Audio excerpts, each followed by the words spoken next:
সব দেশেই সবজি হিসেবে দারুণ জনপ্রিয় বেগুন। ফাইবার, ভিটামিন এবং অ্যান্টিঅক্সিডেন্ট সমৃদ্ধ বেগুন সাধারণত খাদ্য তালিকায় একটি স্বাস্থ্যকর সংযোজন হিসেবে বিবেচিত হয়। বেগুন প্রায় সবাই খেতে পারেন, শুধু নির্দিষ্ট কিছু সমস্যায় আক্রান্ত ব্যক্তি ছাড়া। প্রিয় দর্শক, আজকে আমি এই ভিডিওতে আলোচনা করতে যাচ্ছি বেগুন খাওয়া কাদের জন্য ক্ষতিকর।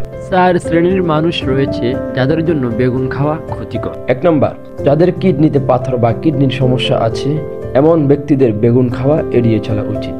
বেগুনে থাকে অক্সালেট নামে এক ধরনের উদ্ভিদজাত যৌগ, যা কিডনিতে পাথর হওয়ার ঝুঁকিতে থাকা ব্যক্তিদের জন্য এই অক্সালেট পাথর গঠনে অবদান রেখে সমস্যা বাড়িয়ে তুলতে পারে। যাদের কিডনির সমস্যা আছে তাদের কিডনির উপর অতিরিক্ত চাপ এড়াতে উচ্চ অক্সালেট যুক্ত খাবার গ্রহণ কমানোর পরামর্শ দেওয়া হয়। 2 নম্বর, যাদের হজমের সমস্যা রয়েছে তাদের জন্য বেগুন খাওয়া উচিত নয়।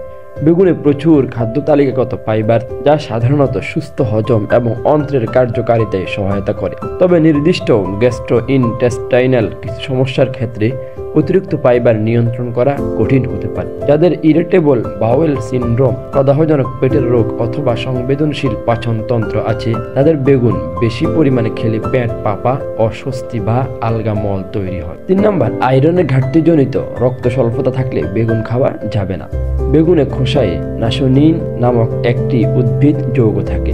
এটি একটি অ্যান্টিঅক্সিডেন্ট যা আয়রনের সঙ্গে আবদ্ধ হতে পারে। যদিও এই বৈশিষ্ট্য অতিরিক্ত আয়রন যুক্ত ব্যক্তিদের জন্য প্রতিরক্ষামূলক হতে পারে, তবে এটি ইতোমধ্যে আয়রনের ঘাটতি বা রক্ত স্বল্পতার সঙ্গে লড়াই করা ব্যক্তিদের ক্ষেত্রে আয়রনের প্রাপ্যতা হ্রাস করতে পারে।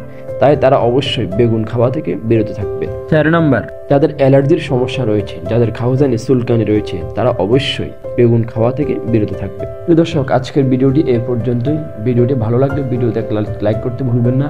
আর হ্যাঁ, যারা এখনো আমাদের চ্যানেলটি সাবস্ক্রাইব করার নাই, অবশ্যই চ্যানেলটি সাবস্ক্রাইব করে আমাদের সাথেই থাকবেন, কেননা আমরাই দিচ্ছি প্রতিদিন এরকম স্বাস্থ্য বিষয়ক ভিডিও।